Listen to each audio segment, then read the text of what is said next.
Okay, so hello everyone. Warm welcome to today's ArangoDB online meetup. My name is Jana and I am part of the marketing team here at ArangoDB. And I will just do a very quick introduction. So just to also let everybody know, there will be a recording of this talk and we will post it on our YouTube channel and of course also on the meetup.com under the event with all the links to the slides and all the other relevant links to the presentation.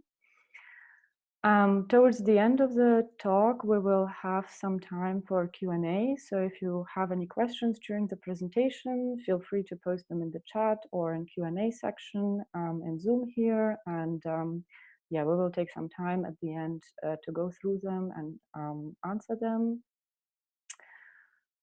So yeah.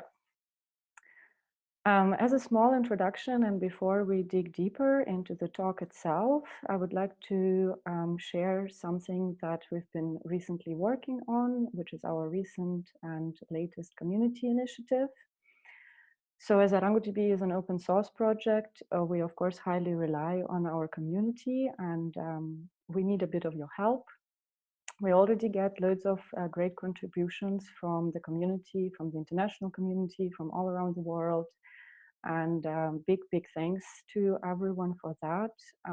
However, we would love to somehow put all these things that you guys are working on and contributing under one roof. And this is basically how our latest initiative, ArangoDB Community Pioneers, was born.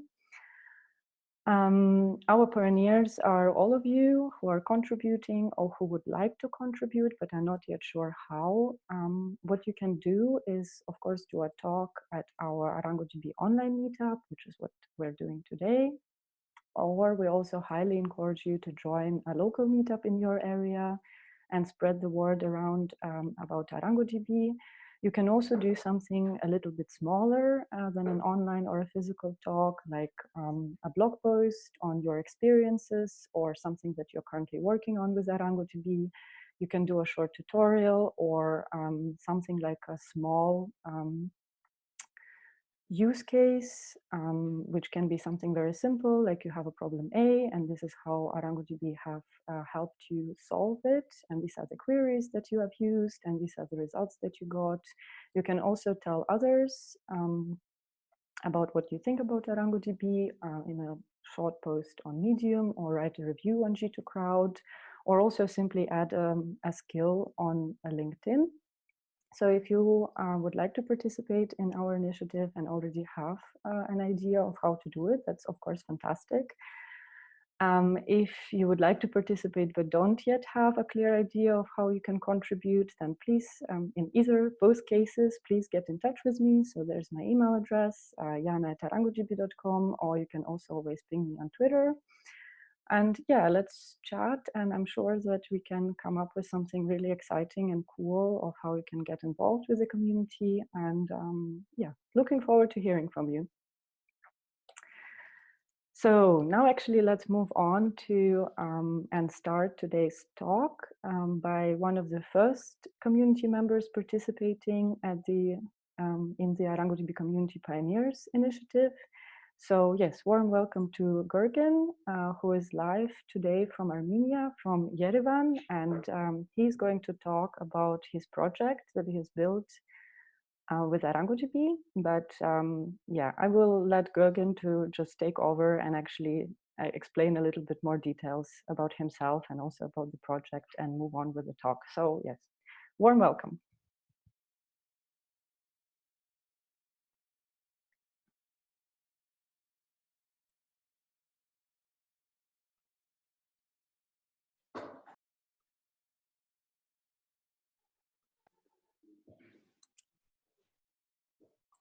Thanks, Jana, for the introduction. Let me just share my screen and let's get started.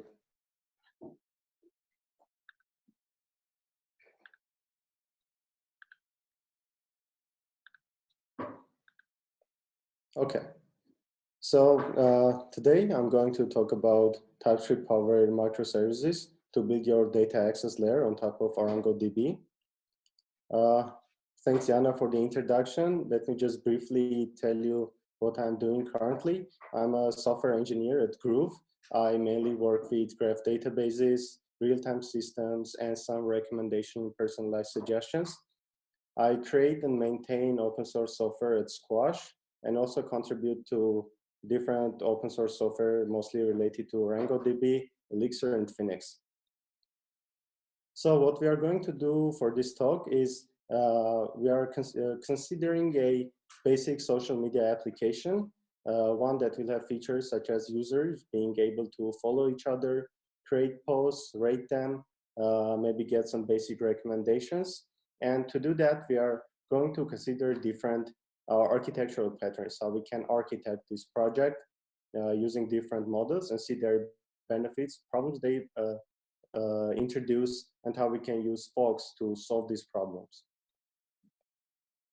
So one of the most common architectural patterns is the monolithic design. In this scenario, we have a front-end client, either web or mobile, talking to the backend, which is composed of an API and a database, and they talk to each other directly. The API layer, apart from serving endpoints, also holds all the code responsible for our business logic and also the data access layer. This, for a relatively big project, results in a huge code base that is not easy to manage. For our demo project, this means that the API layer will have all the functionality for authentication, sessions, and user management, all the logic related to creating posts, comments, and also the recommendations. This means that your teams cannot scale their product areas independently, and after some time, very few people or even no one in the company will be able to comprehend the entirety of your application. Consequently, onboarding new engineers on this sort of code base becomes unnecessarily painful. So, to sum up the monolith design, we would have a bloated API that's not only responsible for the presentational layer, but also the business logic layer and the database domain logic code. It will result in problems such as no separation of concerns and inability to scale different areas independently. To solve these problems, we can use another architectural approach, which is the microservice model. The microservice architectural pattern mostly solves the problems created by the monolithic design. And you can see in the diagram here that we modified our API to only serve as a presentational layer that serves an endpoint, and it itself talks to different microservices, which themselves talk to the database directly. Separating concerns in this way creates a sea of opportunities. One benefit from this is that each service is encouraged to be small in size. This enables different teams in your company to scale their areas independently. If you choose to expose your microservice interface with a standard protocol, such as a RESTful API, for example, you'll be able to use them outside of your application. For example, if we decide to choose to turn the recommendations or personalized suggestions area of our application into its own microservice and expose an API, so we can let the community use it to build, for example, bots for the social media app or any other services. But of course, the architecture, the microservice architecture isn't the perfect model. One major problem is that still your data domain code is coupled with your business logic. In the example here, all the microservices talk to a database. However, we can choose to give separate database for each microservice. But still, even in that case, the microservices that are responsible for your business logic will still hold code that is responsible for connecting to the database and establishing a communication. So to sum up, there are a couple of benefits that this architectural pattern provides, such as clear separation of concerns and ability to scale different areas independently, but they also introduce problems such as having your data domain logic inside the business logic layer and also having duplicate data for each service. For example, if we look at this model, we can see we have an auth service that's probably responsible for sessions management, and you have a user service that's responsible, for example, following other users, maybe editing users, and both of these services need the user model. So we could either create a service that shares common functionality among microservices, or have this code duplicated in each microservice. So what we can do to solve this problem is introduce another abstraction layer, and we can do this by introducing a data access layer. As you can see in this example, the services in order to talk to the database go through a data access layer, and this access layer is responsible for all the database related logic, such as establishing communication and connecting to the database. Adding this layer results in deduplication of the data domain logic that was previously spread across different microservices. And now we have a clear separation of concerns, as we have our API as a presentational layer that serves an endpoint. We have our business logic layer that is composed of different microservices, and we have a data access layer that's responsible for our data domain logic code. The problems caused by this model is probable performance issues. For example, in order for a request to be completed, it needs to go through the API, then go to one of the microservices, which itself will make a request to the data access layer, then go talk to the database directly and get back to you with a response. Obviously, this creates a lot of network overhead, and your performance will consequently suffer. It also introduces a single point of failure, as you have only one data access layer, and if this layer fails, there is no possible way to talk to the database to do other non-related actions. And if we decide to make it more complicated, for example, maybe we would need to add Redis as a key value store for probably keeping sessions. Maybe we decide to have notification system using some sequential queue service such as Amazon SQS. All of these services will just add additional network overhead and complicate the process even more. So in order to solve all of these problems, we can use the Foxx way. We can solve these problems by having a clear separation of concerns. As you can see here in the graph, we have our front-end layer, web and mobile client, talking to the proxy API, which talks to the business logic layer, and the business logic layer directly talks to the database. However, one major difference here is that now we have an extended database API. As you can see here in this block, this group represents the ArangoDB database. The database is a multimodal data store that supports graph model, key value, and document models. And what Arango does is essentially it provides HTTP endpoints for all kinds of operations, such as creating a collection, editing, and doing all other operations. And you can use Foxx services to extend these APIs so that you would have database level access to these operations, and you would need to make any other network calls to establish this connection, as Foxx services have native access to in-memory data. Another opportunity this provides is that you can make your database access layer microservices as small as possible for extra modularity and for stricter separation of concerns.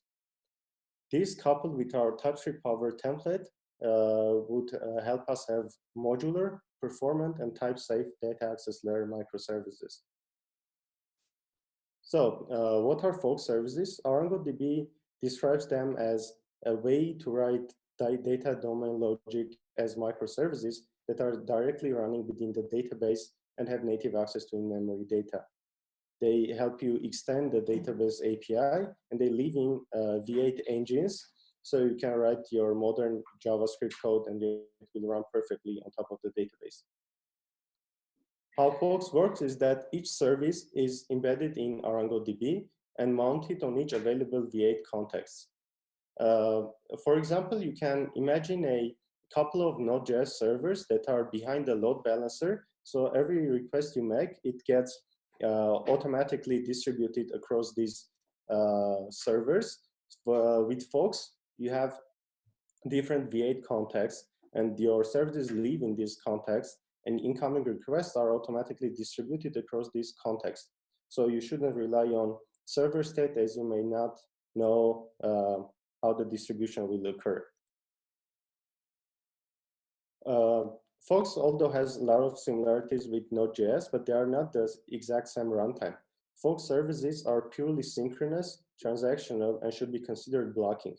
This means that you should not perform long-running queries and operations such as writing a file from the file system asynchronously and waiting for the result, as this process would be blocking and your database performance would suffer.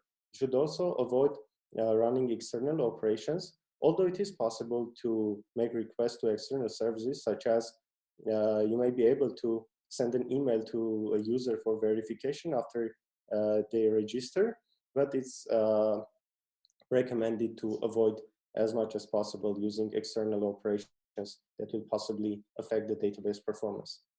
One way to use external operations is with queues and jobs. You cannot block the thread and maybe push a job in a queue that will get triggered without blocking your database. Apart from that, there are some compatibility issues with Node.js. ArangoDB comes bundled with a couple of modules. Some of them are core Node.js modules equivalent. Some of them are third-party. In the example here, you can see how you would hash a password using pure Node.js. In the first example here, you would just require it, run create hash, update, and digest methods on the crypto module to have a hash. But in ArangoDB, you have to require from @ArangoDB Foxx/auth and use the create auth method to initiate the hash and then create a hash for a password. This is just one example that the API may differ depending on the runtime. Talking about modules, third-party modules that are written for Node.js or the browser may not necessarily work all the time. Those that are not heavily reliant on async behavior or file system network APIs, they would probably work, but those that aren't most probably will have issues with ArangoDB, as not all the core modules and operations are supported. So let's see Foxx in action. I talked about the demo project. I'm going to showcase what I built using this architecture.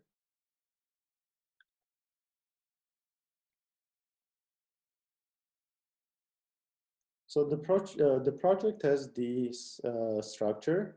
It is consisted of a front end, which is a React single page application, an API, which represents the proxy layer, and three different Foxx services: the auth service, responsible for all the sessions logic, post service for posts, ratings, comments, stuff like that, and the user service for timelines, for following, and etc. So let me show you the code.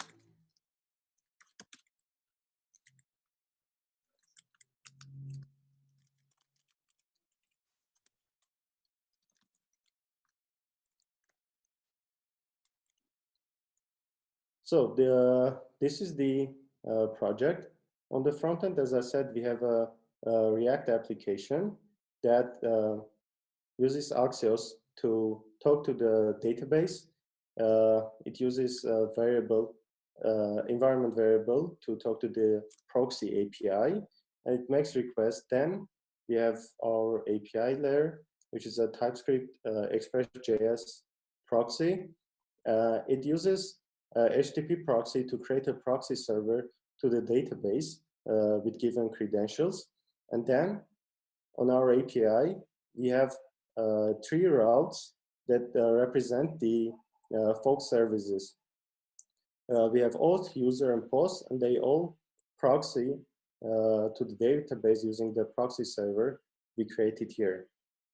So whenever a frontend makes a request to, let's say, /auth/login, the request will be securely redirected to ArangoJS, which has our proxy listed as a trusted client. So it can send cookies, send credentials with the requests.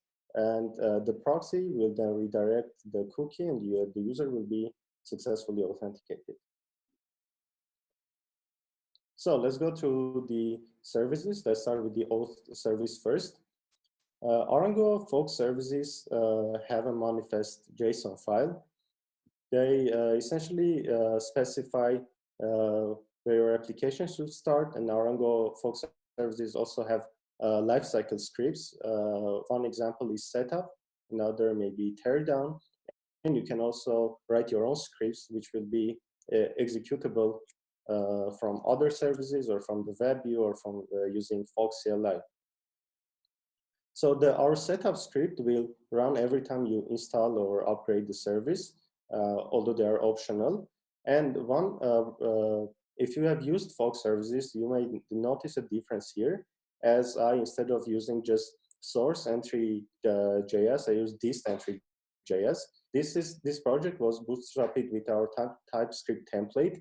So what this project does, it has a TS config, and all the source files are, as you can see, .ts files. And in order to install the service or upgrade the service, I wrote a couple of npm scripts, such as install service and upgrade service, that build the TypeScript code into .js files and move it to this folder. And then on my setup script, I specified this folder, so folks will know to run the common JS file instead of TypeScript, and it will work perfectly.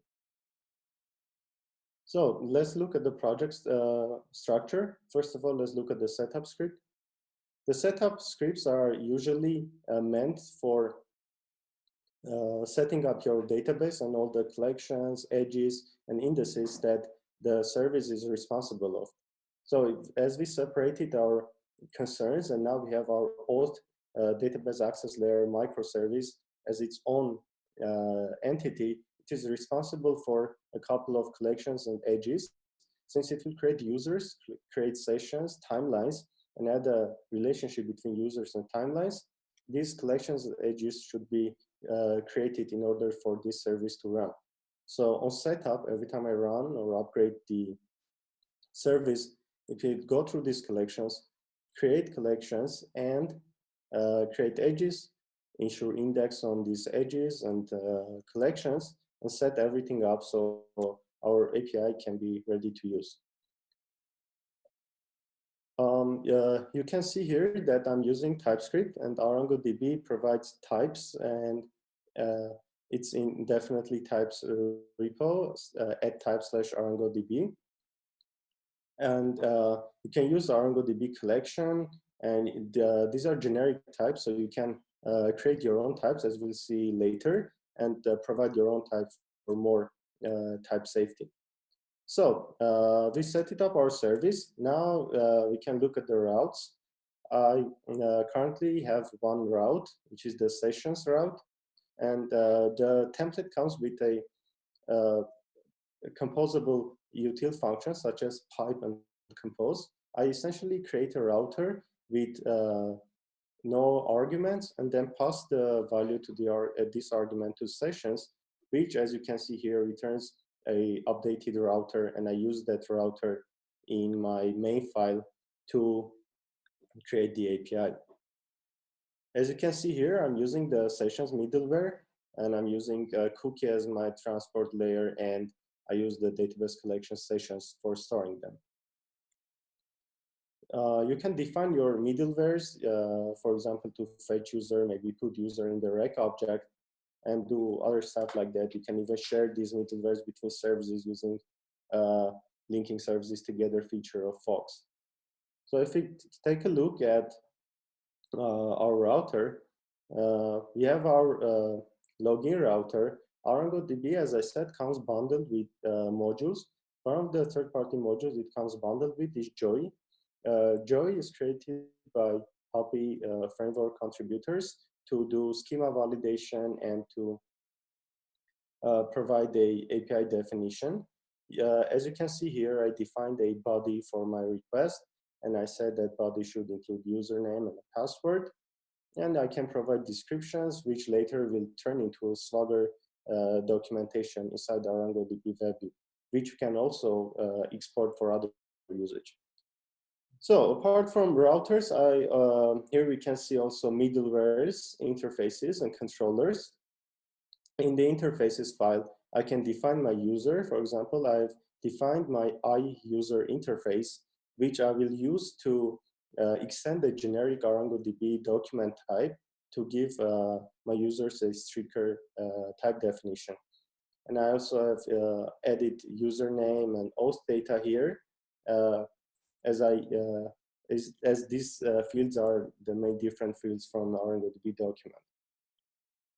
On controllers, I have my login function, which basically finds the user. If it's a valid user, then verifies the password and saves it into storage.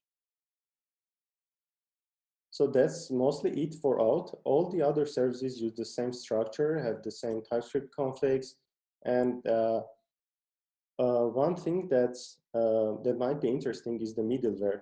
So here I've created a user session middleware that uses the session that was set by another Arango service, auth service. So there are different services, but as they have native access to in-memory data, and Arango is a multimodal data store that, apart from being graph and document model, also provides key value stores. I use the sessions as a key value store, and for each cookie represents a key which holds auth data of the user, and I can use other services to retrieve this data and put user on the rec object for further usage.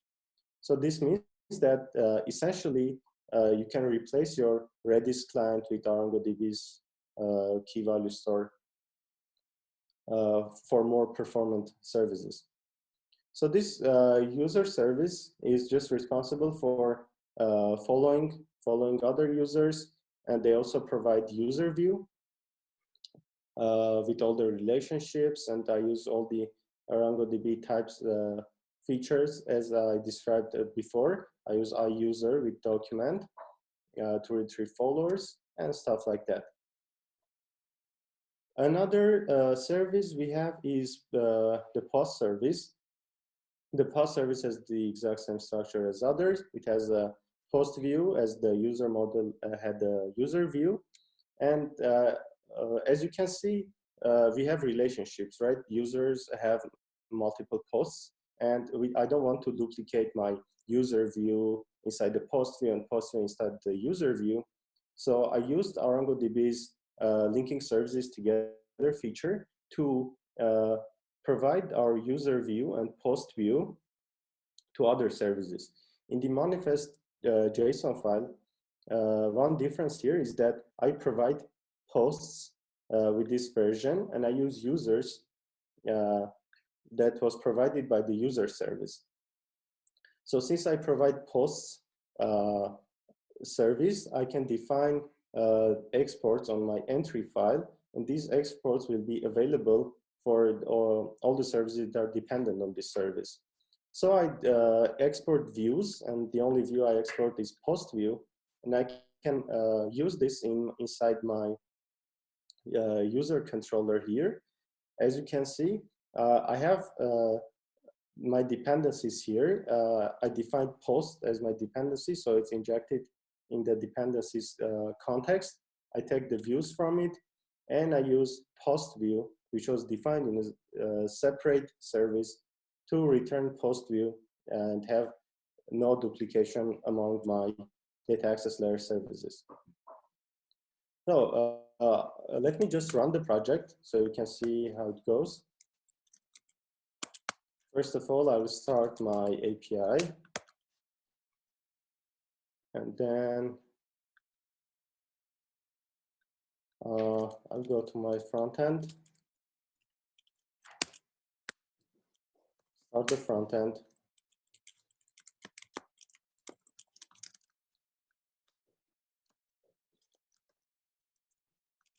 and run ArangoDB.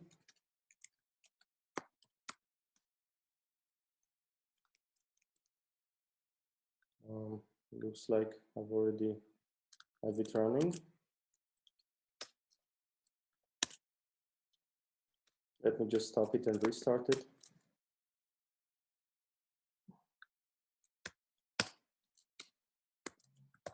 Okay, now we have our ArangoDB running.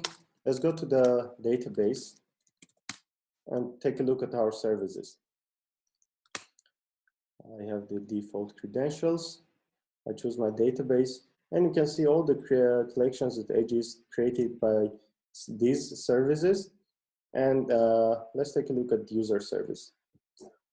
We used Joy to define this Swagger API. It was automatically generated from code. And we have defined our parameters such as username, that's a string. We can pass a username, it has description. And it can be accessed to our proxy using our front end. So this is the app. Let me just log in with my credentials. And now we have our posts. We can create posts.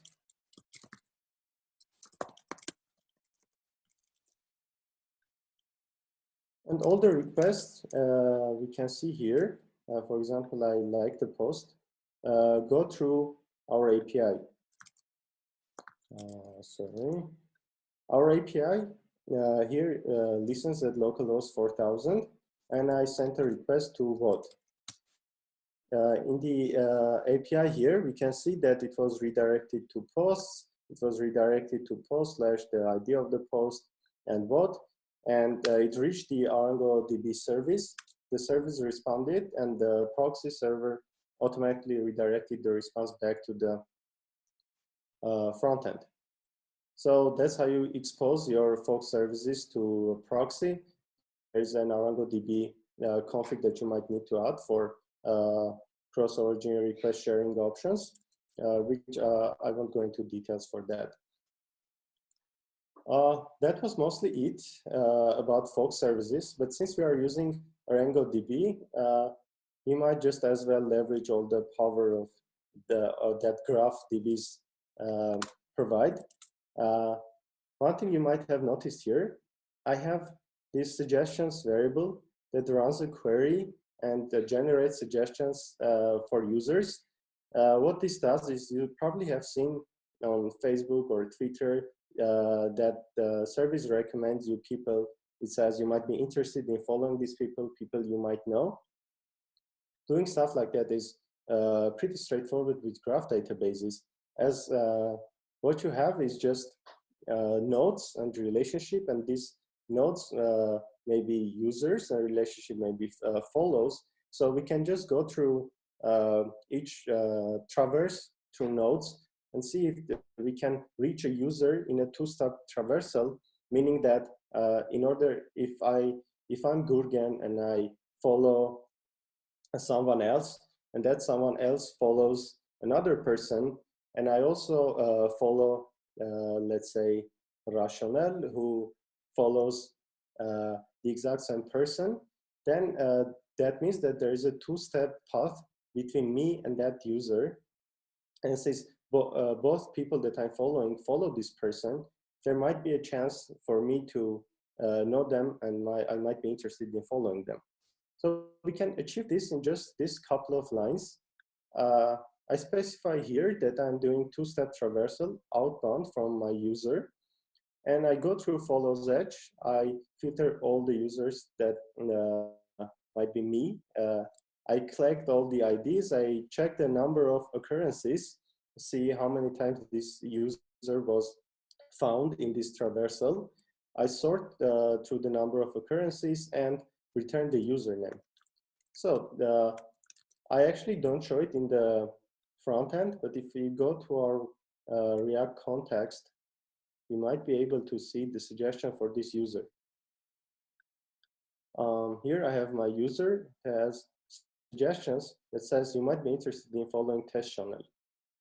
This occurs since I am Gurgen and I follow Rationel, and Rationel follows test channel, so I get suggested to follow test channel. So that was it.